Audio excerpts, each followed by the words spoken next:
असं वाटतं की जनतेच्या दरबारामध्ये देखील, जनतेच्या न्यायालयामध्ये देखील जनतेनं, महाराष्ट्रातल्या मतदारांनी आणि जनतेनं हे शिक्कामोर्तब केलं की शिवसेना ही माननीय एकनाथ शिंदे साहेबांच्याच नेतृत्वाखाली चालते आणि त्याच शिवसेनेला आमचा पाठिंबा आहे हे पुन्हा एकदा महाराष्ट्रातल्या जनतेनं आणि मतदारांनी सिद्ध केलं आहे। तरी काही लोकांच्या ते पचनी पडत नाही।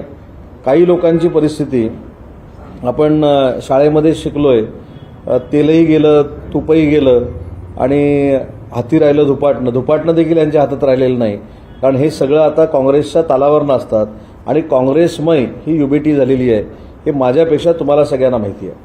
आणि म्हणून ज्या वंदनीय बाळासाहेबांनी सांगितलं होतं की काँग्रेसबरोबर जाण्याची वेळ येईल तेव्हा मी शिवसेना बंद करीन, अशा काँग्रेसच्या मांडीवर जाऊन बसण्याचा काही लोकांनी निर्णय घेतला, ही खऱ्या अर्थानं गद्दारी आहे।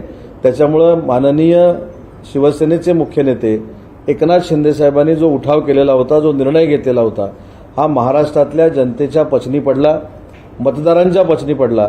म्हणून आमचे शिवसेनेचे 80 पैकी 60 उमेदवार हे निवडून आलेत, याची देखील काही लोकांनी नोंद घेतली पाहिजे। आनंदाचा शिधा